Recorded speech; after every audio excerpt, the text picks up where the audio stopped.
예. 오늘 이 본문 말씀 여기 보시면 좀 익숙하지 않은 그런 본문이죠. 이스라엘 역사가 쭉 기록되어져 있는 장면. 왜 하나님께서 역사를 어떻게 세밀하게 이렇게 기록해 놨을까? 전체를 다 세밀하게 기록하진 않아요. 근데 어떤 사건에 있어서는 좀 더 자세하게 설명을 하고, 오늘 읽은 본문은 그 앞뒤를 좀 봐야 되긴 하는데, 그 여로보암이, 이스라엘 왕된 여로보암의 아들이 중병에 걸렸습니다. 그래서 병들었는데 이걸 해결하지 못하니까 자기가 이스라엘의 왕이 될 거라고 예언했었던 아이야 선지자를 만나러 가야 돼요. 그 선지자를 만나면 아들이 나을 것 같다는 생각을 여로보암이 했던 것 같아요. 그런데 자기가 안 가고요. 자기 아내를 보냅니다. 그래서 이 아내가 오늘 아까 그가 문으로 들어올 때 여로보암의 아내가 들어오는 거예요. 그럴 때 아이야가 이야기를 하죠. 그런데 이미 오기 전에 하나님께서 아이야 선지자에게 여로보암의 아들의 사건과 그 아내가 올 것을 미리 알려주시죠. 눈이 안 보였다고 그래요. 아이야가 나이가 들어서.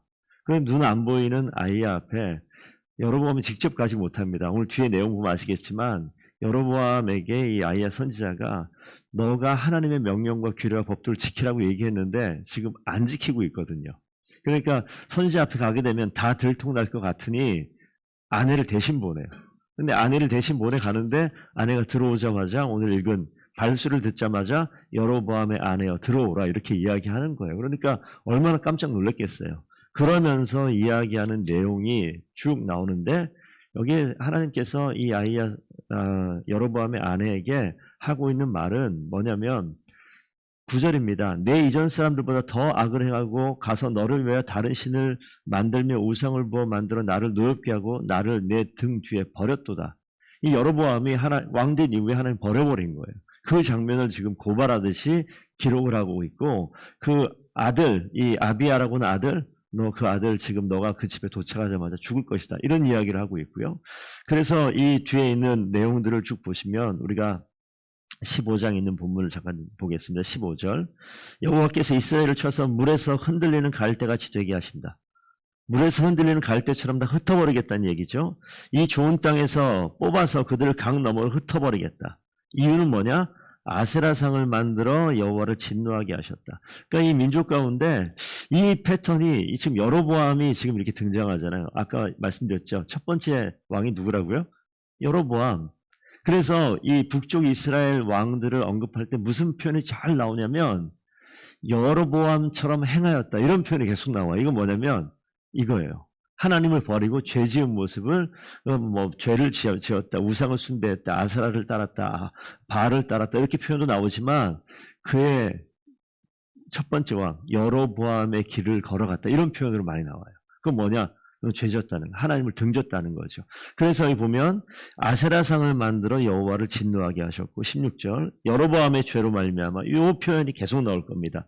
이스라엘을 버리셨고 그도 범죄하고 이스라엘로 범죄하게 했기 때문에 이제 이스라엘 망하게 하겠다는 거죠. 그래서 이번에 19장까지 보시면 17장 중하면 우리가 잘 아는 엘리야 선지자가 등장을 해요. 그래서 이 열왕기 상하의 구조를 보면 여러분 이제 요것만 머리 넣고 보면 별로 안 헷갈릴 수 있습니다. 이스라엘 왕이 나왔다가 유다 왕이 나왔다가 이스라엘 왕 나왔다 유다 왕 나왔다 이렇게 계속 왔다 갔다 하면서 쭉 왕이 등장을 해요. 그러니까 왕이 왜 이렇게 자꾸 나오는 거야?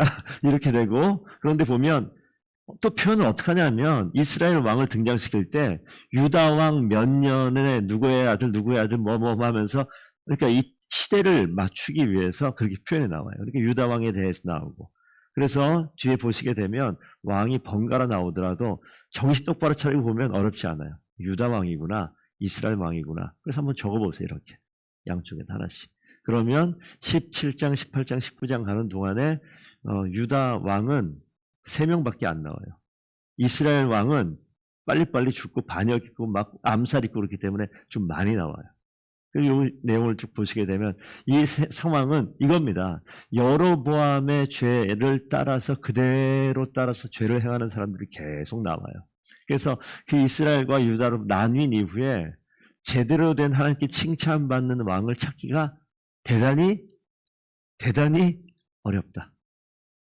그러니까 이 말씀을 보면서 이 시대도 그렇지 않습니까? 어제 말씀을 보면서도 봤지만 하나님이 이 땅을 볼 때에 하나님의 영이 그 가운데 있는 하나님의 백성보다는 이미 말라져 버린 뼈가 그냥 흩어져 있는 그런 모습과도 같은 시대를 우리가 살 수 있습니다. 이 말씀을 근거로 보면 왜 하나님께 생기를 부어넣어서 하나님의 사람을 하나님의 자녀로 만들어 놓은 이 사람들이 왜 이렇게 변해갔는가 보게 되어지면 오늘 이 열왕기 상하에 나타나는 이 왕들의 행동과 왕들의 선택과 그들의 삶의 모습을 보면 우리와 별반 다르지 않습니다. 하나님께서 택하셔서 하나님께서 일하실 만한 자리에 세우셨음에도 불구하고 나를 내 등 뒤에 버렸다라고 표현하잖아요. 그리고 하나님 아닌 다른 것을 붙들고 그것을 위해서 달려가는 모습이 있습니다. 그러니까 우리 성도님들께서 지금 이 새벽 시간에 어제만 해도 지난주만 해도 이 시간은 지금 곤히 잠들어야 될 시간이잖아요. 그런데 지금 일어났어요. 그러니까 지금 일어나기 위해서 뭐 긴장감이 있으니까 어제 분명히 1시간이라도 빨리 주무셨을 거예요. 안 그러면 이 일어날 수 있는 시간이 아니거든요. 그냥 일상처럼 살다가 그냥 일주일만 가면 안 나오는 게 아니라 못 나와요. 못 일어납니다. 그러면 어떡합니까? 선택이잖아요. 내가 우리 중고등부 학생들에게 몇 시에 자냐 물어봤더니 막 2시, 3시 이런 애들이 많은 거예요. 그래서 야 제발 잠은 오늘 자라. 내일 자지 말고. 오늘 자라. 그러니까 이 12시, 11시 이때만 자도 새벽에 이 시간에 나오는 거 쉽진 않습니다. 우리가 그냥 늘 집에만 있는 사람도 아니고. 그렇기 때문에 선택하잖아요. 나의 2-3시간을 미리 앞당겨서 깨어있을 그 시간에 뭐 했을까요? 10시부터 1시까지? 뭐 했을지 한번 생각을 해보시고 여러분이 선택해서 지금 그 깨어있을 시간에 주무시고 이 시간에 나와서 기도하는 하나님께서 원하시는 걸 선택하고 하나님께서 원치 않거나 관심 없는 것들을 포기하는 거죠. 근데 여기에서 여로보암은 하나님이 원하는 것을 포기하고 자기가 원하는 것을 선택한 모습이에요. 그래서 성도님께서 이 귀한 결정을 가지고 기도를 시작했을 때 하나님께서 우리가 정해놓은 시간이긴 하지만 이 40일 기간 동안에 내 삶의 자리에 기도가 삶의 습관이 되어지고 하나님을 찾는 것이 내 삶의 가장 중요한 인생의 축이 되어진다면 우리의 삶은요 하나님이 일하시고 하나님이 사용하시는 그런 인생으로 바뀌게 될 줄로 믿습니다. 그래서 우리가 시편 1편을 잠깐 좀 보겠습니다. 이 부분은 우리 함께 같이 한번 우리가 선포한다고 그랬는데 한 목소리 함께 좀 읽도록 하겠습니다. 시편 1편 함께 읽습니다. 시작. 복 있는 사람은 악인들의 꾀를 따르지 아니하며 죄인들의 길에 서지 아니하며 오만한 자들의 자리에 앉지 아니하고 오직 여호와의 율법을 즐거워하여 그 율법을 주야로 묵상하는도다. 시냇가에 심은 나무가 철을 따라 열매를 맺으며 그 잎사귀가 마르지 아니함 같으니 그가 하는 모든 일이 다 형통하리로다. 악인들은 그렇지 아니하며 오직 바람에 나는 겨와 같도다. 그러므로 악인들은 심판을 견디지 못하며 죄인들이 의인들의 모임에 들지 못하리로다. 무릇 의인들의 길은 여호와께서 인정하시나 악인들의 길은 망하리로다. 6절 보시면 의인들의 길은 여호와께서 인정하시지만 악인의 길은 망하리로다. 이 하나의 예가 여로보암의 삶입니다. 우리가 그러면 뒤로 좀 더 가서 우리 6장 맨 마지막 9절 한번 볼까요? 6장 9절. 6장 9절 함께 큰 목소리 읽겠습니다. 여호와께서 내 간구를 들으셨으며 여호와께서 내 기도를 받으시리로다. 여러분들께서 그 기도의 제목을 고민하면서 한번 적어보십시오. 그리고 하나님께 기도하고 간구한다. 간구는 간절히 구한다. 이런 표현이겠죠. 그럴 때 하나님께서 우리의 간구를 들으시고 내 기도를 받으십니다. 그리고 10절 보시면 내 모든 원수들이 부끄러움을 당하고 심히 떨미며 갑자기 부끄러워 물러가리로다. 이 원수로 표현되는 건 사람이지만 내가 대적하고 나를 힘들게 하는 어떤 사건일 수도 있습니다. 그런 것들이 갑자기 부끄러움을 당하고 갑자기래요. 갑자기 물러가는 거예요. 이게 내가 예측했을 때 물러가고 없어지고 사라지면 드디어 때가 됐구나 이거지만 생각하지 못할 때 없어지는 것은 우리가 이걸 갑자기란 표현을 합니다.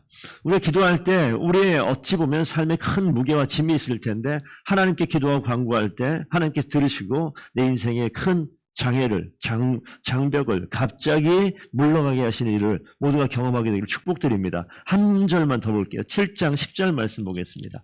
함께 읽습니다. 시작. 나의 방패는 마음이 정직한 자를 구원하시는 하나님께 있도다. 아멘. 우리의 방패는 우리를 구원하시는 정직한, 마음이 정직하다라는 것은 우리가 착하게 정직하게 이 차원이 아니라 하나님 가까이 있는 거예요. 하나님 가까이 있게 되면 그걸 정직하다고 얘기하는 거예요. 이 마음에 하나님이 창조하신 우리의 마음의 중심에 하나님이 명령하시는 그 영에 따라서 움직이는 거, 이 정직한 겁니다. 이 마음이 정직한 자를 누가 구원하십니까? 하나님께서 구원하신 줄로 믿습니다. 그래서 방패세요. 내가 생각하지 못하더라도 하나님 뜻 가운데 서 있는지 하나님께서 방패가 되셔서 지키시는 놀라운 역사를 보게 하실 줄로 믿습니다. 우리가 오늘 첫날을 기도하며 시작합니다. 우리 바라는 것은 물론 여기 보니까 1등 하려고 오신 분들이 계십니다. 예, 1등 하십시오. 그런데 우리가 함께 기도로 우리가 마음을 모을 때 또 기도하시면서 시간이 짧지가 않아요. 여기서 한 6시까지 기도하시려면 지금 한 3, 40분, 40분 가까이 되는데 어떤 모양으로 기도하든 우리 기도할 때 하나님 우리 교회 생각나는 우리 목장의 목원들을 위해서 기도해 주시고 기도의 자리에 오고 싶은 사람들 많이 있습니다. 그런데 지금 눈 떠보니 7시 막 그럴 거예요. 쉽지 않을 겁니다. 그러니까 우리가 이 40일 기간 동안에 하나님 건강 지켜주세요. 아프면 쉽지 않습니다. 하나님 그리고 우리 목원들이 함께 기도할 수 있도록 도와주세요. 하나님 그리고 또한 이 40일 기간 동안에 기도로 교회를 세워가는데 하나님 내가 기도의 용사가 되길 원합니다. 하나님 나를 사용하여 주시옵소서. 우리 교회가 하나님이 기뻐하는 그러한 교회, 우리 중심이 모두가 정직한 교회가 되어서 하나님께서 우리의 방패 되시는 놀라운 일들을 경험하게 하여 주옵소서. 하나님 내가 간구합니다. 기도합니다. 들으시고 받으시고 내 원수들이 갑자기 물러가는 놀라운 역사가 또한 있게 하여 주시옵소서. 그렇게 기도하는 시간 갖기를 원합니다. 제가 먼저 기도하겠습니다.